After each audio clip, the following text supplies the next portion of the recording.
vamos a comenzar a hablar de inteligencia artificial, sin más. Yo voy a comenzar a hablar un poco desde lo teórico para ir aterrizándolo, Nuria, en lo práctico. Entonces, este es un poco los temas a tratar. Están no desordenados, pero sí puestos un poco desde donde queremos transmitir. Primero, definir qué es inteligencia artificial o acercarse a la definición, luego hablar de a qué paradigma nos estamos enfrentando, por qué es una oportunidad, cómo se aplica en lo concreto, y ahí seguramente caeremos, ahí seguramente no, ahí vamos a caer en la presentación de Nuria y de todo lo que estamos trabajando juntos, cómo se relaciona con la medicina personalizada de precisión, la inteligencia artificial, y finalmente terminar con algo de grandes temores que hace parte, yo creo que de ese proceso de evangelización del que estábamos hablando recientemente.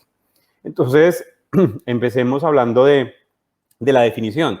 No existe una definición universalmente aceptada de inteligencia artificial. Hay muchos acercamientos, digamos, a lo que hoy consideramos. Lo que sabemos es que, o hacia donde estamos orientados, es que necesitamos algoritmos y técnicas que permitan imitar un poco las facultades de la inteligencia humana, finalmente para analizar una gran cantidad de datos que hoy están acumulados. ¿Para qué? Para la resolución de problemas complejos de la salud. Y es que estamos experimentando, y yo hoy hacía un post, Nuria, respecto a cómo tenemos tenemos mucha información finalmente, no solamente de inteligencia artificial, sino de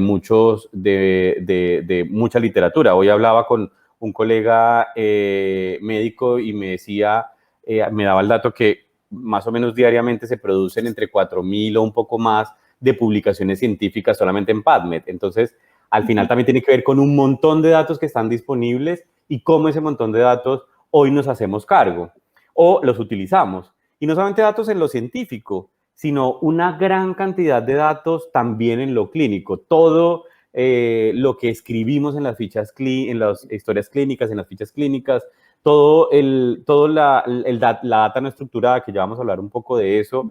Entonces, al final, el problema antes era la falta de datos, porque claro, antes nos podíamos estar diciendo, no tenemos cómo analizar la información porque teníamos el papel, pero hoy la cantidad de fichas clínicas electrónicas, de historias clínicas electrónicas, está absolutamente masificada. O sea, yo creo que hoy no hay sistemas en que posiblemente existan sistemas, pero la mayoría de los sistemas hoy de prestadores y, digamos, de todo el sistema sanitario está viajando ya en el mundo de los datos. Claro, ¿qué hacemos con esos datos? ¿Cómo los aprovechamos? Ese es el gran tema. Aprovechar los datos que están estructurados y los datos no estructurados, de los que ya vamos a hablar brevemente ahora. Entonces, la inteligencia artificial es justamente un mecanismo que nos ayuda a eso, a analizar toda esa información de alguna manera, o sea, de encontrar al final patrones de lo que no podemos asociar. Digamos que separemos que no es la idea, pero separemos solamente ese dato de los 4.000 artículos. ¿Quién puede asociar 4.000 artículos? Y ahora vayamos al otro. Todo el paciente y todas las interacciones que tiene el paciente en el sistema. O no solamente ese paciente, sino otros pacientes al final, otras personas que tengan también interacciones en el sistema. Más y más datos. ¿Qué humano puede finalmente hacer toda esta asociación de datos y ver patrones, identificar tendencias? No, es imposible. Esto implica un cambio en el paradigma, un cambio en lo que consideramos la práctica médica tradicional. La práctica médica encuentra y la práctica no solamente médica, tengo un sesgo ahí constantemente y es hablar mucho desde lo médico, pero es en realidad un cambio en la práctica de todos los profesionales de la salud. Porque la inteligencia artificial nos permite detección temprana, apoyo diagnóstico, nos permite tratamiento de patologías de una manera específica, porque tenemos una gran cantidad de datos de muchas fuentes, desde la ficha clínica, desde la interacción que hace la persona en la farmacia, desde la interacción que hace en el laboratorio clínico, desde no solamente interacción, sino toda la información que sale. Y claro, en el día a día, digamos, un clínico, hoy veo un paciente y tomo una decisión a partir de unos datos, digamos, planos, que al final tampoco están interrelacionados. Entonces, aquí sale otro concepto muy importante y es cómo interoperamos la información y cómo logramos que toda la información también se conecte. Entonces, datos estructurados tenemos, datos que pueden ir a una tabla, que podemos sacar, que podemos, digamos, procesar. Pero también hay otros datos de los que no hablamos mucho y son toda esa data no estructurada. Lo que no es tabulable, el texto, la voz, los sonidos, la interacción. No hablo de las subjetividades, hablo de esa información que está ahí y que también podría ser insumo para finalmente, digamos, hacer relaciones y asociar.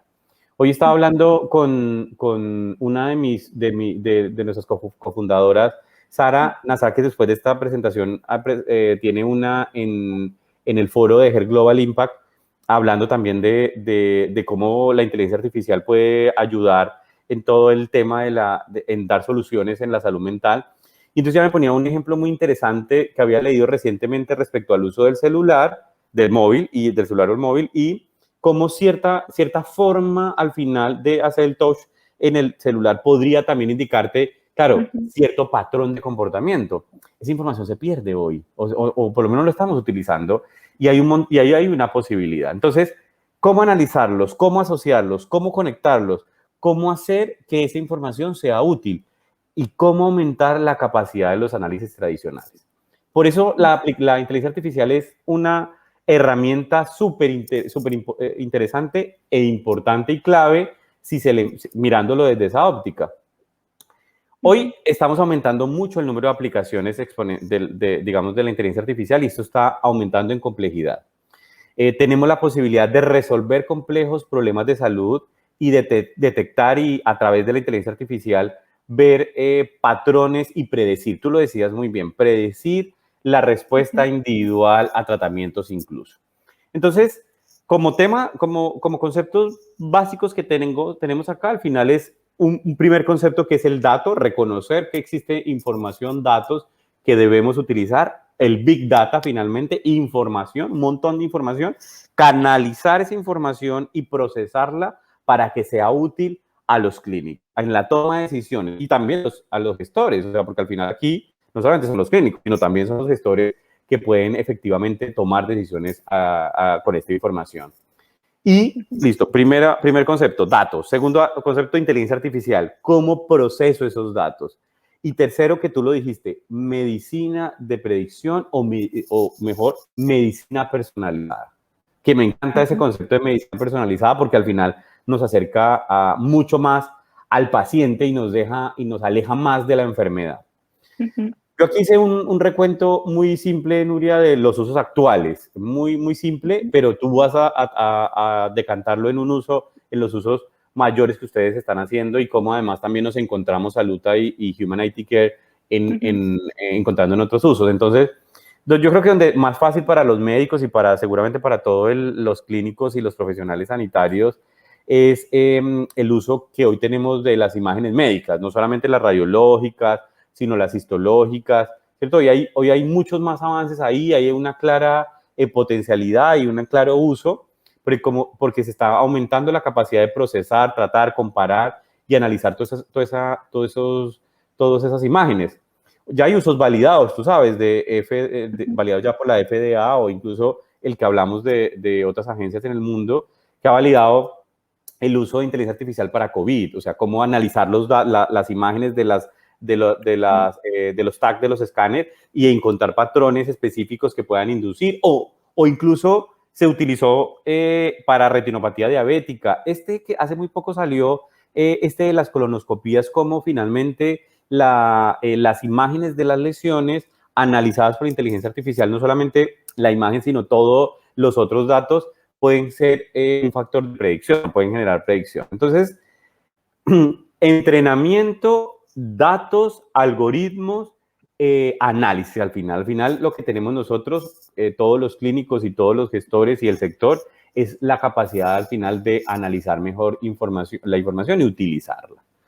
En tratamientos, ni qué decir, mucho más. Ahí hay experiencias muy interesantes en oncología, en psiquiatría también hay experiencias muy interesantes de cómo al final se hace análisis de datos y inteligencia artificial se aplica justamente para eso, para definir cuál es el tratamiento óptimo para un paciente y personalizar la medicina. En apoyo de decisiones clínicas, todavía más, porque hay modelos ya validados de información en tiempo real que con determinadas variables, al final yo automatizo todo esa análisis de información y presento, o la inteligencia artificial le presenta una serie de posibilidades al profesional que con su subjetividad, el análisis del entorno, el análisis además de todo lo que no puede ver también la inteligencia artificial, puede tomar una decisión. Entonces, apoyo a las decisiones clínicas.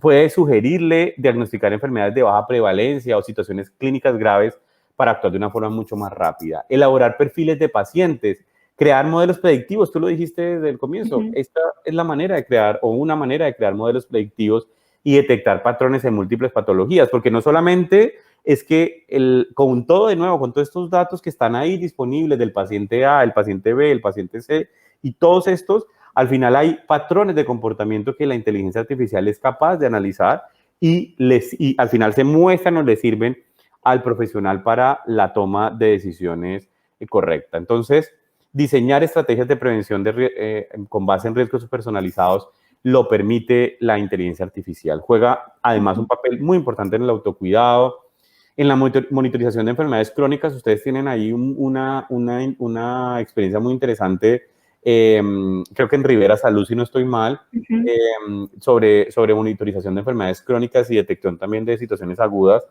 Es variado, digamos, pero claro, hemos dicho que el dato es lo fundamental. Ya vamos a hablar un poco de un problema que aparece ahí. Entonces, efectivamente, si los datos no son correctos y no están introducidos de la manera adecuada, pues la capacidad, y si no está integrado además o no está conectado, al final entonces es posible que la información también surja, o sea, no sea analizada correctamente, y ahí comenzamos a mostrar cuáles son algunos de los riesgos que se corren. Esto me encantó, como lo tomé del informe de Roche, no sé si lo viste, el informe de Roche. Sí. Está muy bueno, lo tomé tal cual. Dice, las predicciones de la inteligencia artificial dependen de los datos y los algoritmos con el que el sistema está entrenado. Las predicciones pueden ser erróneas debido a la inexactitud de los datos proporcionados o al uso de suposiciones infundadas. Y eso nos trae el otro concepto acá, un problema de sesgo y de la capacidad de generalizar. Efectivamente, si yo aplico una serie de algoritmos y de predicciones en un entorno, no significa necesariamente que ese mismo entorno sea completamente reproducible en otro lado, lo que no significa que sea mala la inteligencia artificial o tenga, digamos, un problema en sí mismo, sino que efectivamente, de nuevo, volvemos al concepto madre, y es el dato, la calidad del dato y la necesidad de pensar en ese dato como fundamental para generar también, digamos, un correcto análisis. Finalmente, me pareció interesante pensar en desde dónde podemos afrontarlo y desde dónde podemos hablar o dónde podemos aterrizarlo. El concepto de medicina personalizada y de la detección de patrones es, a mi manera de ver, uno de los grandes avances con la inteligencia artificial. Hoy creo yo que además, y lo discutíamos hoy con este colega que te hablo, que podemos a partir de poner el viaje del paciente, más puntos de contacto y más posibilidades de recolección. Mira que además como que hace más evidente hacer utilizar esas estrategias como el viaje del paciente. La oportunidad al final que nos ofrece toda la inteligencia artificial, y no solamente la inteligencia artificial, sino la salud digital, es poner al paciente en el centro y alejarnos más de la enfermedad. No alejarnos para no tratarla, sino quiero decir que deje de rotar o que sea al final el centro o el eje sea la enfermedad y sea el paciente el centro, porque al final yo necesito poner el foco ahí para poder trazar su viaje, y a partir de trazar el viaje, trazar los puntos de contacto, y de los puntos de contacto sacar información, y de esa información analizarla. Pero yo creo que tú estás de acuerdo que gran parte de lo que tenemos también es muchos temores a ser sustituidos, muchos temores a perder el lugar y a perder y a hacer. Bueno, Hollywood no nos ha ayudado mucho en esos temores. Hollywood nos ha aumentado esos temores. Y no, la inteligencia artificial no reemplazará al profesional. Lo que aprendemos los profesionales al final es aquí tenemos una herramienta más. Y todo lo que hemos aprendido que aprendemos en las universidades, con la experiencia, al final nos permite tomar la herramienta y a partir de ese análisis tomar las mejores decisiones por los pacientes. Porque hay una serie de determinantes de la salud o determinantes en generales, sociales, biológicos, de condiciones que la inteligencia artificial no podrá ver, pero sí podrá mostrarte los que efectivamente esos datos, esas asociaciones que esos datos, en este caso, digamos, del viaje de un paciente en el sistema de salud y las interacciones que tiene con los distintos proveedores, le suministran. Y el doctor, el profesional, el psicólogo, el kinesiólogo, en fin, todos los profesionales toman a partir de su experiencia, su formación, ¿cierto? Evalúan y sus subjetividades también, evalúan, toman la herramienta y toman una decisión.